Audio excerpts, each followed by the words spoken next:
So today's sequence is called Sealing the Circuit because we're really looking at the relationship between the hands and the feet. I love postures where the hands touch the feet, and especially when the palms of the hands touch the soles of the feet. It feels like it seals some kind of energetic circuit of the body. So it's a very grounding practice because we're really working with lots of attention in the feet, but also it's exploring this, how it feels when we seal this energetic circuit. So we start lying on the floor and with the legs bent and the feet firmly planted on the floor and the palms down. And just really feel the feet and the hands on the floor. And we're coming into a foot opening posture, so you're going to put the left foot over the right thigh and feed your fingers through the gaps between the toes. Now if, like me, your toes are not very mobile, it can be quite hard to get the fingers through the gaps. But once they're through, you're using your fingers and your toes to just take the ankle into circles. So make sure the left ankle is just hanging over the right thigh enough so that there's full mobility in the ankle, and then just use your hands to turn a few circles in each direction of that left foot. And our relationship with our feet is kind of not that great often, so this is just bringing lots of attention and awareness to the foot. And a little bit of acupressure. I'm going to use the two thumbs to press, you can have a look on the screen, just the base of the big toe pad, and just give it a firm press. This is one of the key reflexology or foot acupressure points. It might be quite tender, but just take some deep breaths into any tenderness you experience. Know you're freeing blocked energy. And then we go to the wellspring, another key acupressure point. So it's basically right in the middle of the sole of the foot, and again press with one or two thumbs. So for me, this is always very tender. So deep breaths, relaxing the shoulders, giving our feet some love. And then we swap sides, so firmly plant the left foot back onto the floor, pick up the right foot, and again just place the foot on the top of the left thigh. Feed your fingers through the gaps between the toes. Use your other hand to help if you need. So you've got this firm grip on the toes, and then you're using that grip to take big circles into the ankles. Your left foot can be on the floor or off the floor, whichever is more comfortable for you. I like to stabilise the knee, the right knee with the right hand, just to make sure I'm only isolating the movement into that ankle, not so much the knee. Make sure you take a few circles in each direction. This is great for those of you like me whose toes are kind of quite crunched together. You've lost the freedom of the toe movement, so we're creating lots of space in the toes. Finding the acupressure point first, the base of the big toe pad on the right foot. Press with both thumbs, take some deep breaths.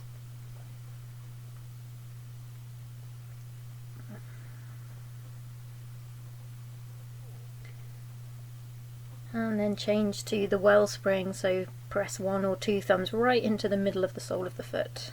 And really just, you can move a little bit around until you find a place where it feels like there's some kind of blocked energy. Most of us have something a bit stuck in the centre of the foot. So you kind of ease your way into that tenderness with care, with kindness, with deep breathing, encouraging a flow of energy that has got stuck. All of the energy meridians or nadis in yoga finish in the feet, so it's a great place to work with freeing stuck energy. And release both feet to the floor,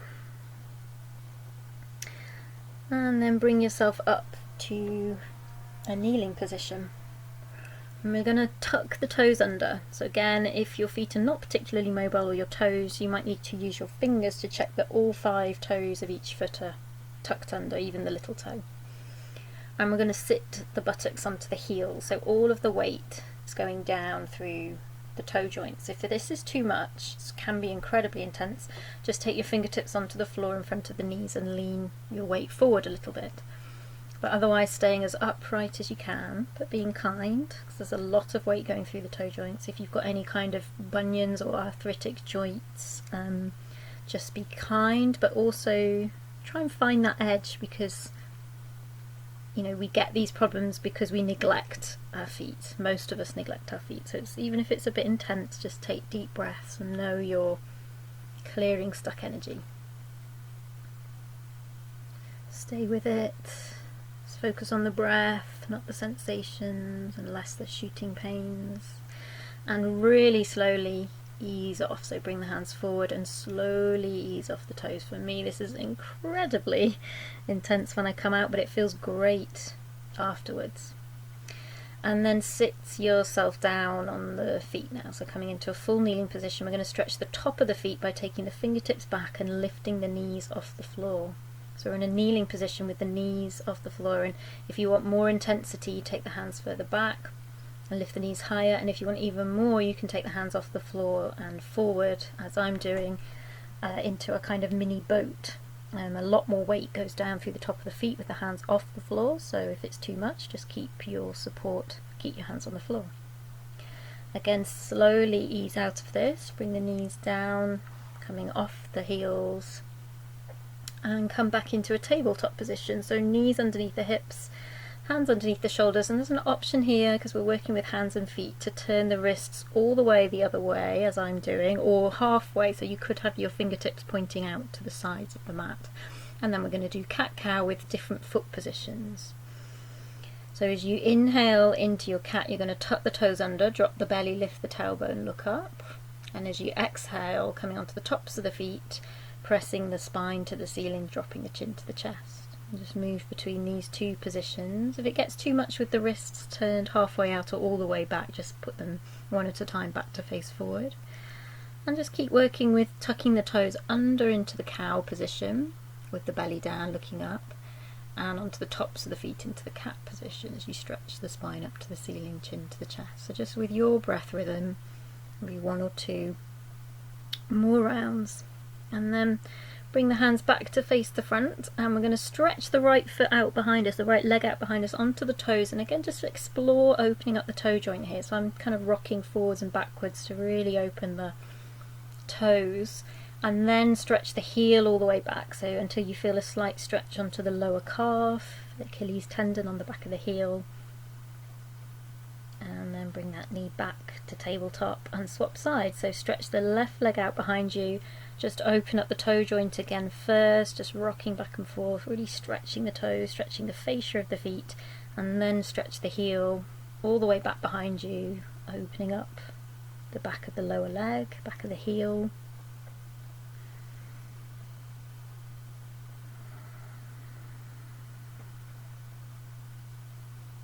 Great. And then slowly bring that left knee back to tabletop. Stretch your right foot out to the side, so the foot is roughly in line with the hip. If this is too much, you can do all of this with the knee on the floor, just skip the extended leg. Take the left hand up to the ceiling and look up to the left hand, so you're pressing down through the right hand, which is under the shoulder, stretching up through the left fingertips. So there's a twist here. And then we feed that left hand through with the palm facing up to begin with, and then if the leg's extended, you might be able to seal the circuit here, connecting left hand to right foot. You can stretch your right hand all the way forward, the elbow off the floor, or you can keep it bent. And you can also reach the right hand up to the ceiling and wrap it around the back, finding the left thigh. So lots of options, just make sure you feel stable. You can keep it in the first position, just hand underneath the shoulder, no problem. And remember, if it's too much with the right leg extended to the side, you can just do all this with both knees on the floor. Bringing that right hand back down, if it's wrapped behind you, press through both hands, come back to tabletop. And just take a cat-cow again, lifting the gaze as you tuck the toes under into cow and coming onto the tops of the feet as you exhale into cat. Stretch the left leg out to the side, in line with the hip, toes pointing forward. Try and bring the whole of the foot to the floor. Lean into the left hand and stretch the right hand up to the ceiling. So push down through the left hand, reach through right fingertips, create space between the shoulder blades. And then as you exhale, feed the right hand through, underneath the body, out towards the left, possibly sealing the circuit, right hand to left foot. And you can extend the left hand forward, staying up on the fingertips, wrist high, arm active. or in the first position, or you can take that left hand up towards the ceiling and wrap it around the back to find the right hip crease if you feel stable and if you want a little bit more opening for the shoulder. And take deep breaths, remembering you don't need to keep that left leg extended out to the side, you can be on both knees. Releasing the left hand back down to the mat, press through that left hand back to tabletop, and again tuck the toes, take a cow, dropping the belly, looking up, and exhale into cat, tops of the feet on the floor, chin to the chest. Great. We're going to come into downward dog, so tuck the toes, lift the hips, looking back towards the feet, stretching the heels alternatively down towards the floor, and I'm moving the hips side to side as I do this. I love the side stretch that you get when you kind of pivot the hips side to side as you really lift up on one toe and press the opposite foot to the floor. The hips will naturally follow, and you can make that movement as big or as small as you want, or you can just walk the heels up and down without pivoting the hips, and then come high onto the toes, bend the knees really deep, so I'm almost getting my shins parallel to the floor here. That's how deep you can go, and press through the hands to take the torso back to the thighs. Some of you might even be able to seal the torso to the thighs, and then lift the hips and then stretch the heels down towards the floor. It doesn't matter if they don't get there, but keeping the hips high, stretching the heels down, so we're stretching the fascia on the back of the legs, back of the heels. Come high onto the toes and roll yourself into plank, shoulders over the wrists, stretch the heels back, firm up the thighs, and exhale back to downward dog. Just going to repeat that a couple of times. So come high onto the toes, roll your way into plank like a wave, shoulders over the wrist, draw the heels back, strong legs, and then just playing around with the toe joints here, rocking back and forwards, and then exhale back to downward dog. One more time, high on the toes, roll yourself into plank, and then this time we're going to try rolling over the toes and coming into an upward dog. If that's too much, you can just come into Sphinx, bending the elbows, a smaller back bend. But we're playing with this rolling back and forth over the toes. So again, roll back over the toes if you can, back to downward dog. And again, one more time, high onto the toes, roll into plank, find the plank, full body integration, and then rolling forwards onto the tops of the feet, dropping the hips down, drawing the shoulders back, chest forward, looking up, upward dog. Really activate the legs so you can get the thighs off the floor. If it's too much though, Sphinx with the elbows bent. Roll back over the toes, downward dog. Pressing through the hands, looking back to the feet. Stretching the fascia on the back of the body. Deep breaths. Hollow out the lower belly. Firm up the thighs, drawing up on the kneecaps. Really feel your hands and the feet firmly planted. Okay, bring the feet a little bit closer to the hands, narrow the stance, and take your left hand. If you can, seal the circuit, take it to the right foot, but if you're less open, take it to the outside of the right thigh or the shin, whatever you can find, and look up underneath your left shoulder. So there's a bit of a spinal twist here. Keep the navel drawing in, and then take that left hand back and swap sides. So right hand to either left foot or shin or thigh. Use your grip on the foot or the leg to deepen the twist. Look up underneath your left shoulder. Core is engaged, legs are strong, feet firmly rooted into the floor. Taking the right hand back down. So take the feet back into downward dog, so just slightly further back. And then walking the feet forwards towards the hands, we're going to take a couple of sealed circuit forwards folds. So first of all, Padangusthasana, wrap the first two fingers and the thumb around the big toe. You might need to bend the knees quite a lot to do so.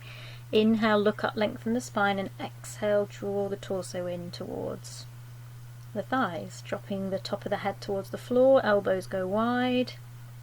Shoulders drawing back up towards the waist, away from the ears, and kind of bring the weight forward to really press the toes into the fingers.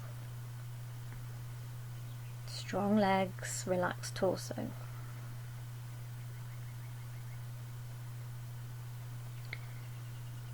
And then inhale, look up, flattening the back, straightening the arms, and as you exhale, come into Padahastasana. So you slide the hands underneath the feet with the palms up. So this is a great one. The soles of the feet are touching the palms of the hands. So you might need to bend the knees quite a lot to find that connection.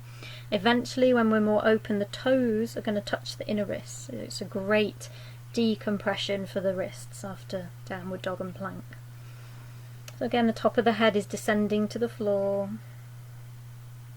Inhale, look up, straightening the back. Exhale, release the hands. We're going to come into a squat. So I'm really working with this to try and keep the feet parallel as I come into a squat. If that's not possible for you, turn the toes out, and if you need to lift the heels, lift the heels. But otherwise, just dropping the hips, stretching the fingertips out in front of you as your counterweight, and pressing through all four corners of the feet here. Try and bring weight down through the toes. It's very difficult. We have to compress the front of the feet. And then coming into a full malasana. So to do this, I have to turn the toes out, and you might need to too. So I turn the toes out, widen the stance a little bit, so I can bring the palms together at the front of the chest and use my upper arms to push the knees a little bit wider. Hips dropping down low, and then lift up through that spine, opening the chest forward, and breathe. Again, really feel your feet connecting to the floor. Press through the hands, lift the hips. And then take a nice deep bend into the knees. Feet are still hip distance apart and parallel. Thighs almost parallel to the floor if you can. And stretch the hands out in front of you. The arms also parallel to the floor. Palms face each other. Stretch forward through the fingertips as you sink those hips low. Push through all four corners of the feet, especially the inner edges, which you might want to lift. And then slowly push through the feet to bring the legs, to straighten the legs and come up. Now my hands are off screen here. I'm going to do a side stretch. So you're stretching both hands up. You're going to pull your left wrist with your right hand and stretch over towards the right. So a sideways lean to the right. A couple of breaths. Back to the centre and swap sides, so pull up on the right wrist with the left hand and lean over towards the left. As you exhale, drawing the tailbone under, strong legs. Push through both feet equally. And then coming back to the centre, stretching up through both hands, palms facing each other. Now push down through the heels and the feet as you reach up through the fingertips. Palms are facing each other just directly above the head. You have to imagine. And then stretch the hands out in front of you. This is a good challenge for my description. And without moving the hips, without twisting the hips, take the right hand out to the side and as far behind you as you can, and then you can bend your left elbow and touch your right shoulder with your left hand. So we're twisting in the upper body here, but the hips stay facing forward. Look over your right shoulder behind you. And breathe.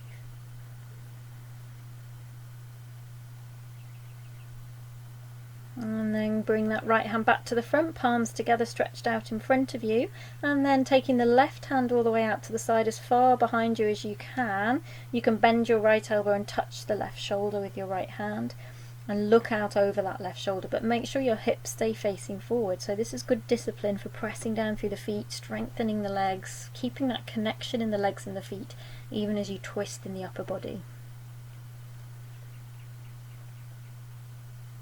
And then inhale, left hand back to the centre, stretch the arms up, bring them down to the sides. I'm going to take tree position, Vrikasana. So standing on the left leg first, really spread the toes, press down in the heel, and then when you're ready, bring the right foot to press into the inner thigh, or the inner calf or the inner ankle, just not the inner left knee. Palms together at the centre of the chest. Now really press that right heel into the thigh. Stay here with the hands in the chest, or reach the hands up above you and open up the hands, spreading the fingertips wide into the full Vrikasana position. Again, you'll have to imagine my hands like branches of the tree. Press down through the heel here of the left foot, your standing foot, as you reach up through the fingertips, and you're still really pressing the right heel into the thigh and resisting that with the thigh, so everything's drawing into the centre line. Every part of the body active and involved. Bring the hands back to the chest, take an inhale, And as you exhale, release the right foot back where it came from, next to the left foot, and swap sides. So just bringing awareness into the right leg, spread the toes, push down through the right heel. When you're ready, try not to let the hips swing out to the right as you pick up the left foot and press the heel into the inner right thigh or the inner right calf or ankle. Just don't press the inner right knee. Palms together at the center of the chest. Stay here if you wish, or draw a line up through the center of the body and take the arms up above the head. And then open the hands wide, wider than shoulder width apart, and spread the fingertips. So we're in our full Vrikasana tree position, pushing down through the foot, roots down, and up through the fingertips, branches up. Deep breath, steady gaze to the floor in front of you, looking at something that's not moving to keep steady. Draw a line back down through the center line of the body, bring the hands back to the chest, palms together, take an extra inhale here, thumbs touching the sternum, and as you exhale, release the left foot to join the right. Great.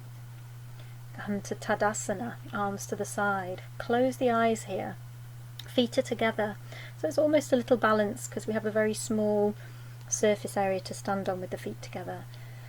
Keep the eyes closed, take the arms up above you and see if you can come up on the toes even with the eyes closed. It's quite tricky, you might fall out a few times, I certainly do, but just have a few goes. You might for a moment find that place of balance, and then you can open the eyes now if it's really hard to do this with the eyes closed. We're going to keep the heels really high and slowly as you can, start bending the knees, keeping the spine straight. Try not to rush it when it gets challenging. Try not to rush through the challenge. Keep a steady, slow pace. Eventually bringing the heels, the hips down, the buttocks down onto the heels. Bring the hands together at the center of the chest. If you have knee problems, this might not be appropriate for you, so just skip this. But really try and keep the heels lifting high. So we're really stretching the toe joints. And then with as much grace as possible, bring the heels down. Now some of you might not be able to bring the heels down. It's taken me years to be able to bring the heels down, to be honest. Have a little gap between the legs and take your left hand into that gap. Your right hand's behind you as your prop. You might need to be up on the toes, and take a little twist. Now there is an option, as I'm doing here, to come into full Pashasana. So you bring the thighs, inner thighs together, and instead of twisting with the left arm between the thighs, you take it to the outside of the right thigh and twist, looking over your right shoulder. Your right hand is a support behind you.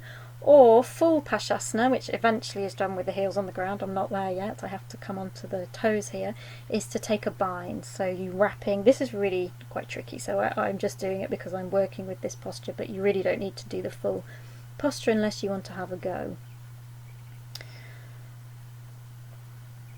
And then between sides, I'm really working with stretching my Achilles by, again, heels down and stretching the hands forward as a counterweight. If this isn't possible for you, if you need to be on the toes, that's fine. Just be on the toes and have the fingertips on the floor either before or in front of you as support, but the intention is to drop the heels down. And then we come to the other side. So your first option is to have a gap between the thighs and feed your right hand through that gap. Left hand behind you as your support, and look over your left shoulder, twisting to the other side. Or half Pashasana, you have the thighs pressed together and you take your right hand to the outside of the left thigh, left hand behind you.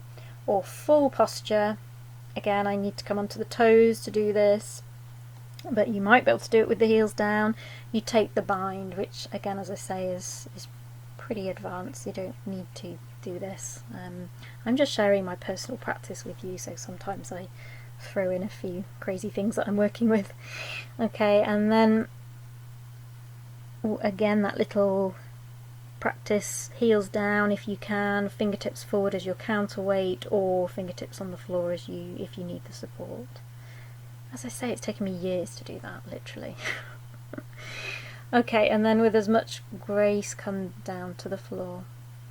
We're coming into another sealed circuit position, Baddha Konasana. So bringing the soles of the feet together, and you're going to open the soles to the ceiling like a book. So you peel open the soles so you can actually look down and see the soles of your feet. And your hands are your thumbs are opening up the soles of the feet. You're holding the tops of the feet. Spine is straight. drawing the chest forward through the upper arms. Don't worry if the knees are off the floor. And then a different way of working here, really press the soles of the feet together now, so kind of the opposite. Your knees will probably come off the floor a little bit, that's fine. And again, just use the hands to squeeze the feet together, but also actively press the feet together. You can stay upright, or if you want more and it feels okay on your knees, you can take the chin and the chest forward. You're still holding the feet with the hands though. We're not worrying about taking the head to the floor, it's more about taking the chin and the chest forward, keeping the back as straight as possible. Keep the feet actively pressing together here.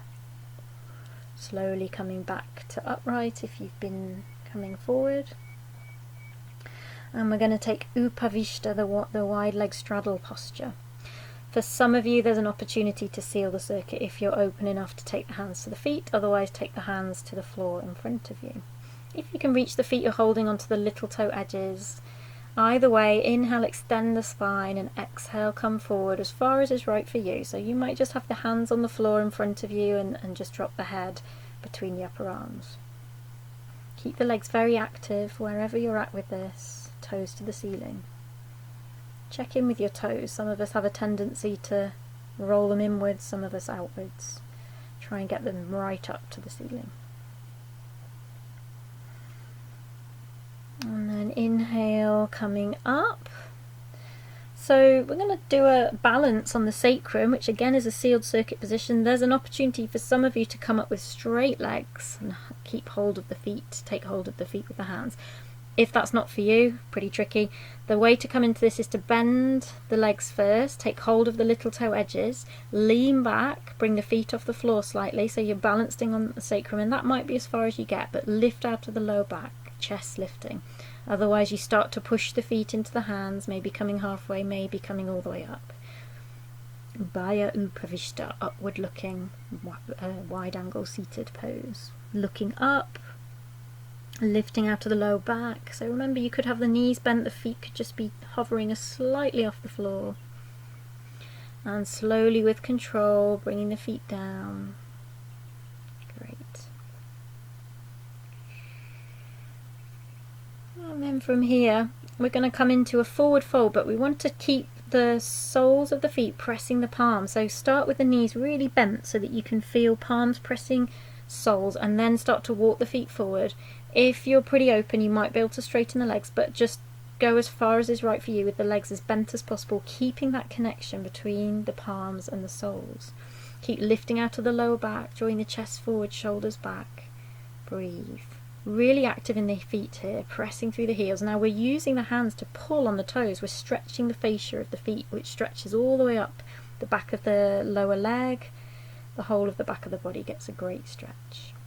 So as I'm showing here, you could just be in this position with the knees bent, but you're still pulling back on the toes to get that fascia stretch. And then for the last few breaths, just come into whichever version of forward fold you want. I like to drop the head and turn it into a really introspective posture. You might want to keep a connection between the feet and the hands, or not. Just kind of freestyle, softer forward fold, dropping the head now. But keep the feet active, even if you're no longer holding them. Keep those toes pointing up towards the ceiling, pressing through the heels. Always makes it harder. We get more of a stretch on the back of the legs, but that's not a bad thing. Slowly coming up. We're going to, from here, cross the right foot. So the right foot's on the outside of the left knee. Keep the left leg active, toes to the ceiling, and just twist from the navel towards the bent right thigh, just hugging the knee into the crook of the left elbow. Right hand's behind you as your prop, and look over your right shoulder, lifting up through the spine. There is an option, if anyone wishes it, to take a bind here by feeding the left arm back through the right leg and taking the opposite wrist or hand. Not essential at all, just there if you want it. If you're taking the bind, make sure you don't collapse through the spine. Slowly unravel, come to the front, lean over to the left so that you can bring the left foot to the outside of the right hip. Now you might stay with that right foot on the floor knee high, But if you can, we're coming into Gormakasana, so you're drawing the left foot to the outside of the right hip. So left foot's outside of right hip, right foot's outside of left hip, and the knees are on top of each other, thighs crossed. Seal the circuit, hands to the feet. Gormakasana, cow face. Stay upright, or keeping the circuit sealed, take the weight forward, chin and the chest forward. If you're pretty open, you might be able to hook the chin over the knees. If you're getting that far, it's probably best to take the hands out in front of you and press through the hands a little bit to make sure the buttocks and the pelvis stays firmly on the floor, because it has a tendency to creep off. If you're staying upright, keep the palms of the hands onto the soles of the feet if they're available. If you've taken the hands forward, slowly walk back in. Inhale, bring the hands up, palms together above the head. And we're going to take the cow face arms as well, Gormakasana arms. So bending the right elbow, fingertips dropping down the spine. Use your left hand to kind of pull up and push down on the front of the right elbow. You can stay here, or full position is to take the left hand behind you, up the spine, and you might find your right fingertips. You might be able to hook the fingertips. If not, just hold a strap or your top and just kind of pull in opposite directions. Keep the right armpit open, keep the right elbow in line with the right ear, lifting the chin. Breathe into the upper back. Slowly release, hands behind you to unravel the legs for the other side. So stretching the right leg out, flexing the foot, toes to the ceiling. Just hook the left foot, so the left foot's on the outside of the right knee. Reach up through that right side, get nice and long through the side, twist from the navel towards the left leg, and hook the left knee into the crook of the right elbow. Left hand behind you as your prop, looking over your left shoulder. Inhale, extend the spine. Exhale, deepen the twist. Right leg stays active. There is that option to take the bind as I'm doing, but it's really not important. Breathing as deeply as you can in the twist.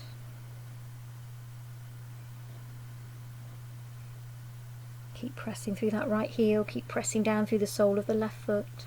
Turn to the front, slowly unravel, lean over to the right so that you can bring the right foot to the outside of the left hip. You might want to keep the left foot where it is, knee high, if that's enough for you. Otherwise, crossing the thighs, knees on top of each other, we take that left foot to the outside of the right thigh, and you're kind of pointing both feet then for full Gormakasana. Taking the palms of the hand onto the soles of the feet, seal the circuit, feel the energetic circuitry complete, running through the body. Closing the eyes, lifting up through the spine, taking some deep breaths. Staying upright, or option to take the chin and the chest forward. Possibly, if it's there for you, hooking the chin over the knee. No force. If you are doing the chin hook, take the hands forward, press back through the hands a little bit to keep the buttocks on the floor. Take some more deep breaths. Those who are staying upright, keep the circuit sealed if the soles of the feet are available. If the hands are forward, slowly coming back to vertical, and then inhale to bring the arms above you, palms together, and then drop the left fingertips down the spine, using your right hand to pull up and press down through the left front of the elbow. Staying there if you wish, or full Gormakasana arms, we take the right hand behind, bend the elbow, feed the fingertips up the spine, maybe finding that bind, fingertips hook bind, or holding a strap or a top. Many of us who are right-handed, this is the tight side. Just noticing. Deep breaths, especially taking the inhales all the way up into the upper back. Release the bind slowly. Lean back, fingertips on the floor, unravel the legs. Tirasana. Soles of the feet together again, but this time much further forward, so there's a diamond shape as you look down. Take hold of the outer edges of the feet if available, and drop the head between the upper arm. If you're more open, as I'm showing here, the head is coming towards the feet and actually resting on the feet. And the elbows are wide of the shin.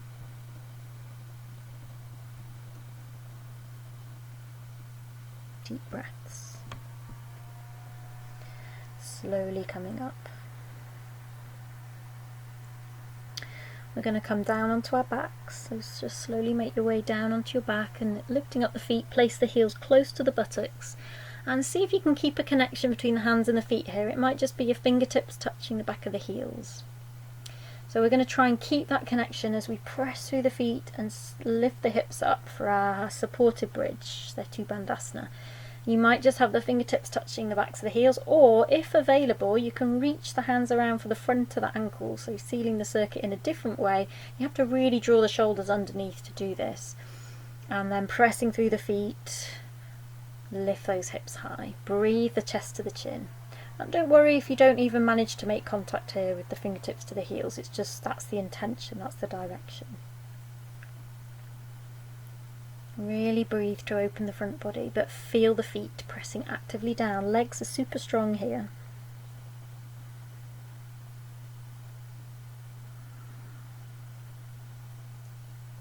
Slowly bringing the spine down. It's a bit trickier if you keep the bind to bring it down vertebra by vertebra, so when you come down make sure you make any adjustments you need to, so that the whole of the skin of the back is back on the floor again.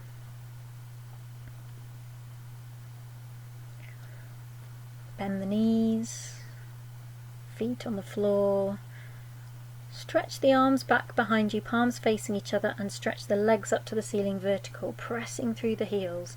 Bring the hands forward and take them around the back of the thighs, or if you're more open, maybe the back of the calves, or even, some of you might be able to seal the circuit, but it's important here to keep the legs as straight as possible, so don't compromise that, don't reach for the feet if you have to really bend the legs. Keep as much of the back on the floor as possible, especially the lowest part of the back that's going to want to creep up. So we're actually in a kind of seated forward fold position, but spun round a bit onto our back. You can imagine that. Opening up the back of the body. Bend the knees. Stretch the left leg out onto the floor, but keep the right knee into the chest and interlace the hands around the front of the shin or the back of the knee and squeeze right thigh in towards chest, pressing through left heel. And then use your left hand to draw the right knee across the body over to the left. Your right hand is extended out in line with right shoulder, and turn to look over the right shoulder. So you can't really see this here, but there is an option to straighten the right leg and possibly seal the circuit by taking the left hand to hold the right foot. If that's just not available, just skip it, keep the leg bent. Then there's also, we can be fully sealed, an option to bend the left leg, bring the heel to the buttock and hold the left foot with the right hand. But make sure if you do that, the right shoulder stays relaxed and down. So we're trying to, over time, breathe so that both shoulder blades are fully connected to the floor. Take some deep breaths. If bending that left leg, heel to buttock, is cramping the hamstrings in any way, just skip that. This is all optional. Just playing with this kind of idea of hands meeting feet. Release the left leg, release the right foot if you have it, roll back to the center with control. Come back to full alignment, make sure the pelvis and spine is aligned before you go to the other side. Draw the left knee into the chest, hands around the shin or the back of the knee, flexing both feet, pushing through that right heel.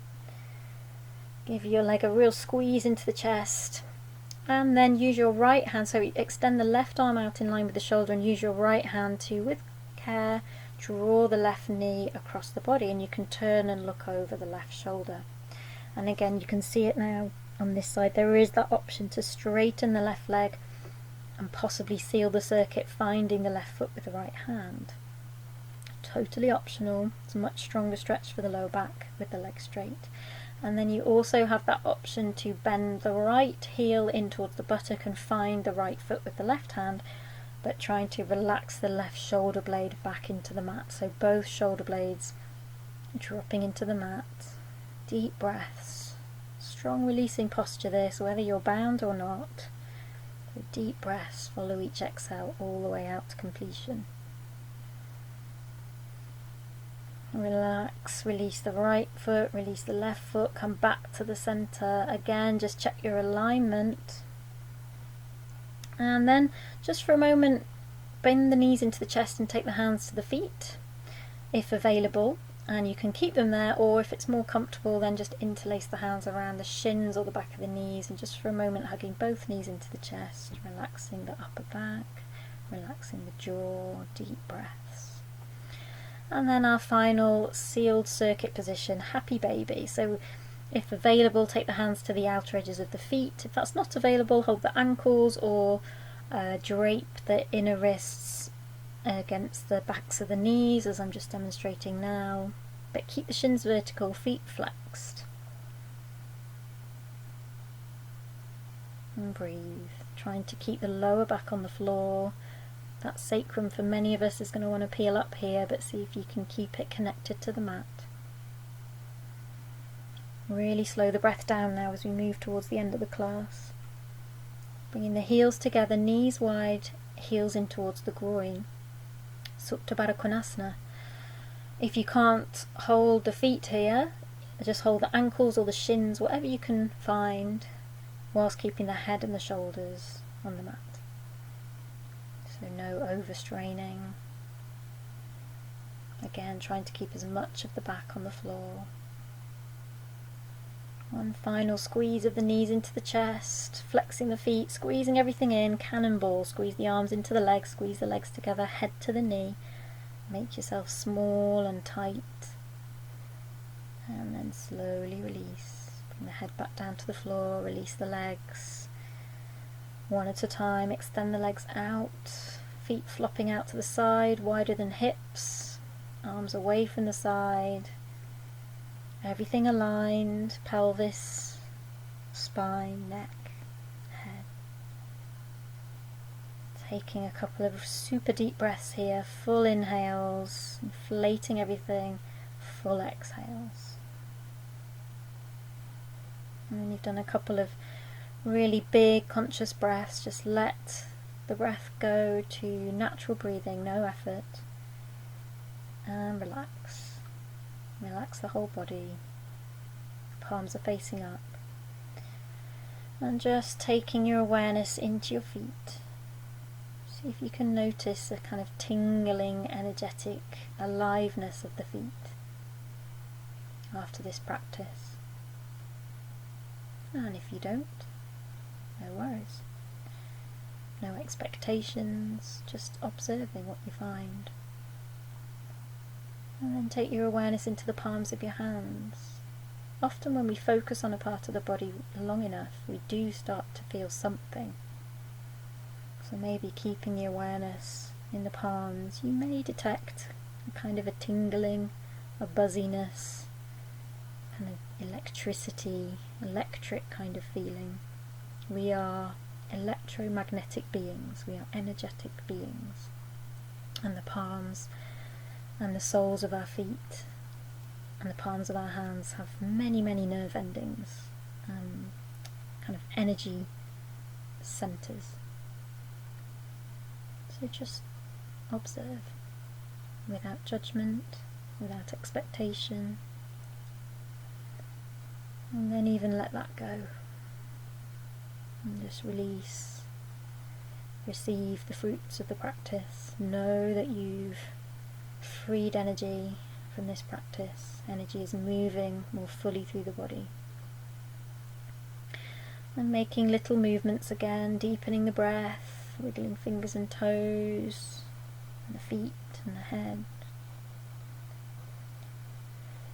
And taking any bigger stretches that feel good. If you have time at home and you want to take longer in Shavasana, you're not ready to come out yet, then by all means take as long as you have. The longer the better. But if you want to finish with me, slowly, after you've done your finishing stretches, roll onto your side, take a couple of breaths there. And when you're ready, we're going to meet in seated just to finish the class together. So push yourself up, find a comfortable seated position, and just take an inhale here. And bring the arms overhead as you inhale. So deep inhale, take the arms above the head, press the palms together, and as you exhale, draw a line through the centre of the body, bring the hands to the chest, palms pressed gently together, and drop the head towards the hands. Just finish the practice in gratitude to yourself for taking time to practice today, taking this time for self-care.